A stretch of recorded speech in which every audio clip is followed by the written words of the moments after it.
Isso acaba remetendo à ideia da aposta de Pascal. Bem, se Deus não existe, os religiosos perderam 70, 80, 90 anos de vida, não? Mas se Deus existe, os ateus perderam a eternidade. Não? Então é a famosa aposta entre duas possibilidades, entre eu perder uma vida fugaz passageira, ainda mais breve no passado do que hoje, e finalmente ganhar a eternidade.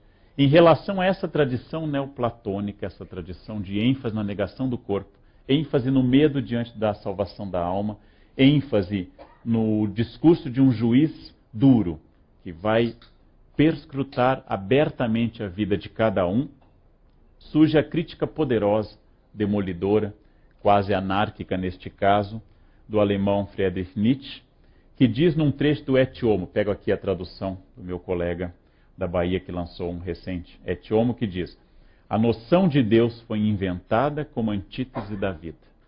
Nela se resume numa unidade aterradora tudo que é nocivo, venenoso, caluniador, todo o ódio da vida. A noção de além de mundo verdadeiro só foi inventada para depreciar o único mundo que há, a fim de não mais conservar para a nossa realidade terrestre nenhum objetivo, nenhuma razão, nenhuma tarefa. Na voz demolidora de Nietzsche, existe a crítica absoluta à religião como fonte apenas de medo.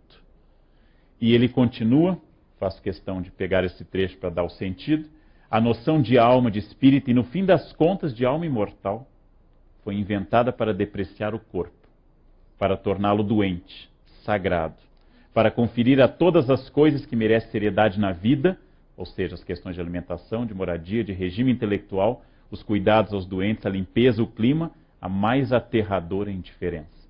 Em vez da saúde e a salvação da alma, isto é uma loucura circular que vai das convulsões da penitência à histeria da redenção. Não é à toa que Nietzsche ficou louco, né? Era absolutamente uma crítica demolidora da ideia que se concebeu de cristianismo após Paulo. E encerra Nietzsche dizendo: e a noção de pecado, e com ela a noção de medo, foi inventada ao mesmo tempo que o instrumento de tortura que a completa, a noção de livre-arbítrio, para confundir os instintos, para fazer da desconfiança com relação aos instintos uma segunda natureza. E não é à toa que a crítica dele diz que ao canalizar o medo para o corpo e ao tornar o corpo inimigo de todos, o cristianismo prestou um desserviço à humanidade. Essa crítica seria estranhíssima, e eu gosto de apresentar sempre todos os lados envolvidos numa discussão, ainda que de forma, neste caso, passageira, seria estranhíssima a um dos fundadores da teologia cristã, Agostinho, que ao falar do Deus que arde no seu coração, representado inclusive com frequência com o coração na mão, ele vai dizer não a relação de medo, mas vai dizer: tarde te amei, beleza sempre bela, tarde te encontrei. Ou seja, vai falar da beleza daquele êxtase em hóstia que ele teve com sua mãe Mônica, em que ele vai contemplando degrau a degrau as categorias da natureza e vai encontrando cada vez mais não o Deus do medo, não o Deus do pecado, mas o Deus da libertação, o Deus que o torna feliz. Da mesma forma, na Idade Média, esse belo quadro de Michelangelo Merisi de Caravaggio, que mostra Francisco recebendo as chagas no Monte Alverne, sendo estigmatizado e amparado por um anjo, Francisco encontrando o Deus da alegria e não do medo. Essas duas vertentes podem ser encontradas especialmente na ênfase que eu estou dando à religião cristã.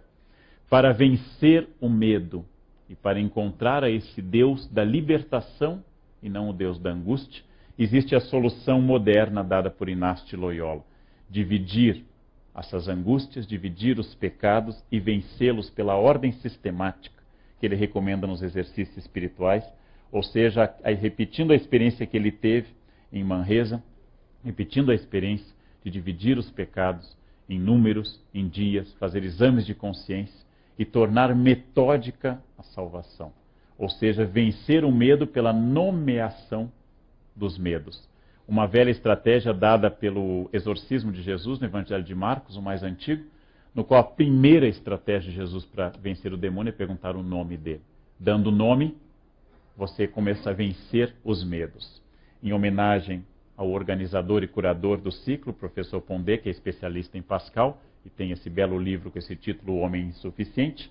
Para Pascal, o medo de um Deus distante, de um Deus que escolheu de forma não tão lógica para nós os que podem ser salvos, um Deus mais jansenista. O homem tem que fazer uma entrega de uma qualidade absoluta, porque não há nada que possa justificar a graça que é dada a nós.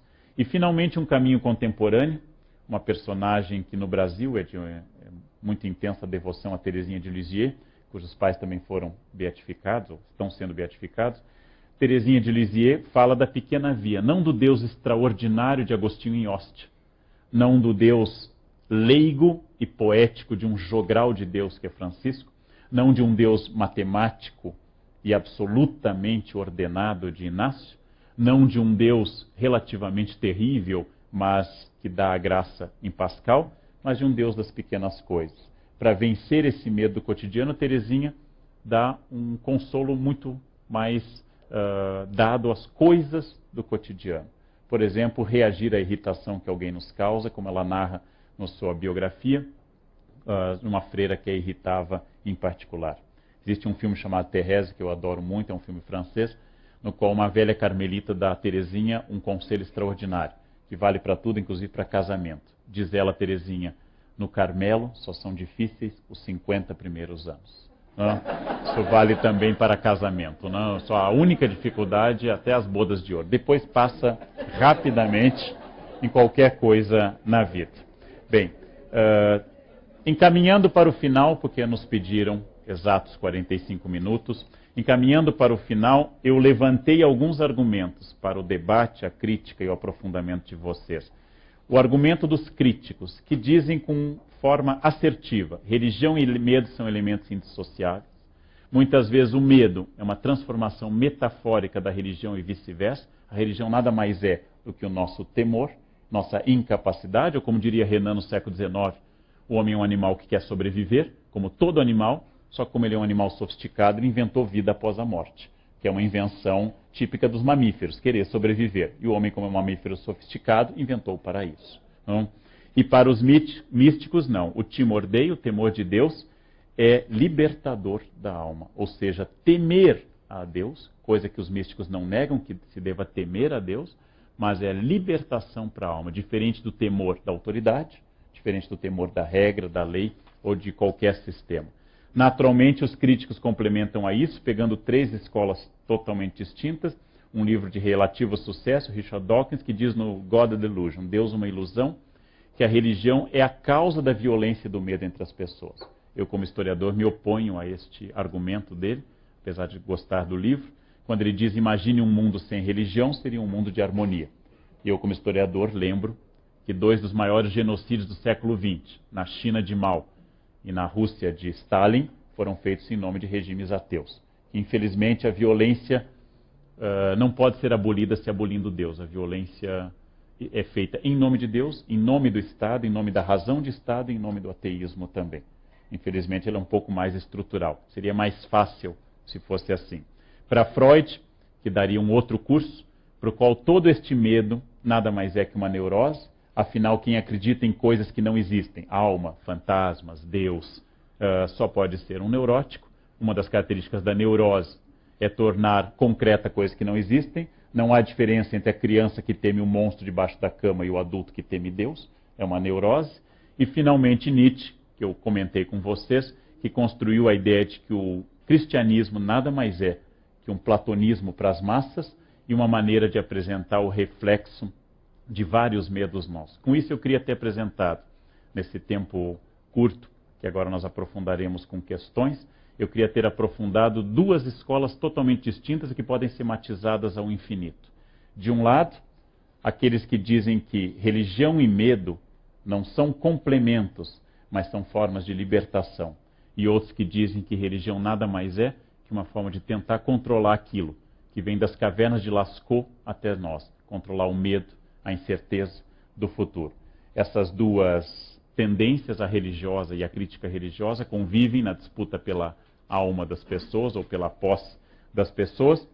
E o meu objetivo hoje era apresentar de uma forma introdutória como este conceito, medo e religião, seja na relação com o Islã, seja na relação interna do cristianismo e do judaísmo, produzem de forma sistemática a nossa cultura. Nossa cultura é fruto da consolação dada pela religião, que produz arte, poesia, e nossa cultura é dada também pelo medo provocado pela religião, que produz inquisição, caça às bruxas ou islamofobia. E nós somos frutos dessa dupla paternidade, de um Deus consolador e de um Deus terrível. Bom, e por hoje era só. Muito obrigado.